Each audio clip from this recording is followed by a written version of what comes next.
দেবাদিদেব মহাদেবকে বিছানায় রাখিয়া রাত্র নিশাকালে যখন ঘরের বাহির হয়ে গেল, মহাদেব মনে মনে ভাবেন আজকে আমি মহামায়াকে জিজ্ঞাসা করব সে আমাকে ছাড়িয়া প্রতিদিন কোথায় চলে যায়। মাগো, একজন নারী যদি, একজন সহধর্মিনী যদি তার স্বামীকে ছাড়িয়া নিগুড় রজনীতে ঘরের বাহির হয়ে যায়, পাড়াপড়শিরা কি বলবে? মায়েরা বলবে কলঙ্কে নিয়ে, বলবে না মা? আজকে মহামায়া যখন দেবাদিদেব মহাদেবকে ছাড়িয়া যখন রাসমণ্ডলে রাসনৃত্য কীর্তন চলে গেল, তখন রাসনৃত্য সমাপন করিয়া মহামায়া যখন ভোরবেলা বাড়িতে ফিরে আসলো, দেবাদিদেব মহাদেব মহামায়াকে প্রশ্ন করলেন, অগো মহামায়া, আমি লক্ষ্য করে চেয়ে দেখেছি তুমি আমাকে প্রত্যেকদিন ছাড়িয়া নিগুড় রজনীতে কোথায় চলে যাও। আচ্ছা সত্যি করে বলো তো মহামায়া, তুমি আমাকে ছেড়ে কোথায় যাও? মহামায়া স্বামীকে প্রথমে মিথ্যা কথা বলেছে, বলে না আমি তো যাইনি, আমি তো বাইরে গিয়েছিলাম। বলে না, এতদিন তুমি আমাকে লুকাতে পেরেছো, আর আজকে তুমি আর আমাকে লুকাতে পারবে না। আজকে ঠিকই, আজকে আমি তোমাকে ধরে ফেলেছি। সত্যি করে বলো তুমি আমাকে ছাড়িয়া কোথায় চলে যাও। দেবাদিদেবের মহাদেবের কথা শুনিয়া মহামায়া বলেন, স্বামী, ভগবান শ্রীকৃষ্ণ যখন 16,000 গোপীগণকে সঙ্গে নিয়ে যখন রাসমণ্ডলের ভিতরে রাসনৃত্য করেন, এই সব গোপীর মধ্যে আমিও হচ্ছি একজন গোপী। তাই আপনাকে ছাড়িয়া আমি প্রত্যেক দিন সেই রাসমণ্ডলে ভগবানের মাধুর্যময় রসটুকু আস্বাদন করতে চলে যাই।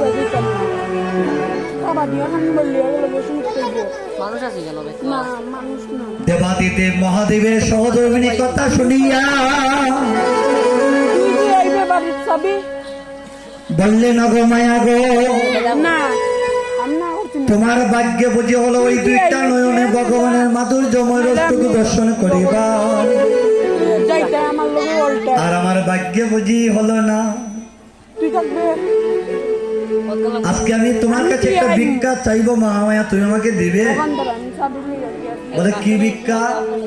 বলে আজকে তুমি আমাকে আগামী কল্য যখন রাসমণ্ডলে রাসনৃত্য হবে, আমাকে সেইখানে তুমি নিয়ে যাবে। মহামায়া এই কথা শুনে বলছে, স্বামী, এই রাসমণ্ডলের ভিতরে পুরুষের কোনো অধিকার নাই, নারীদের শুধু অধিকার।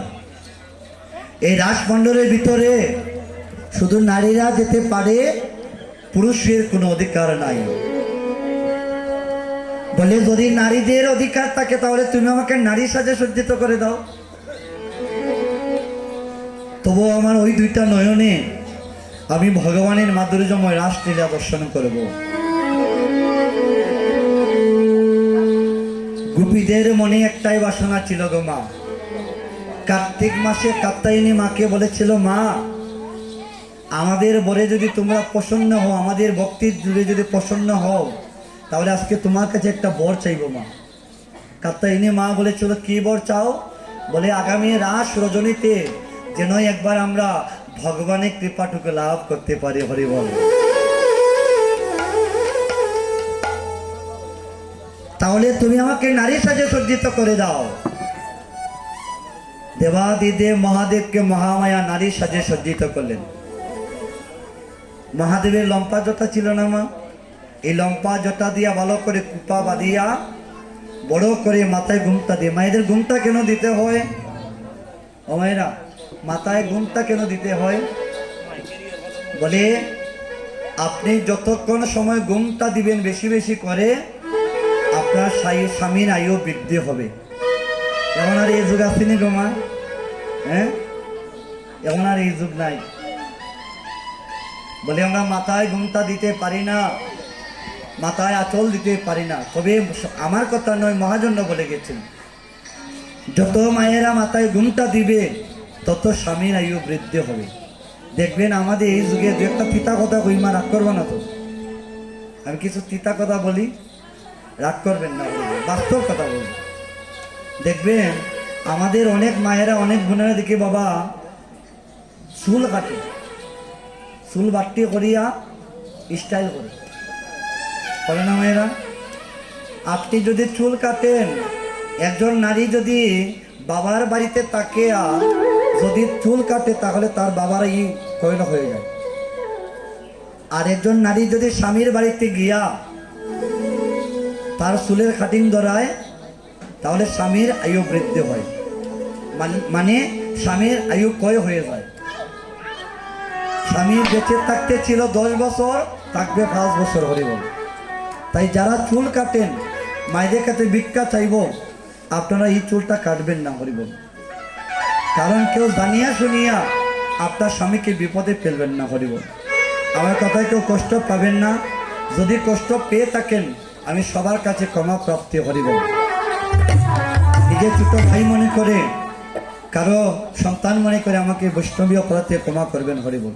এটা আমাদের জীব শিক্ষা মা।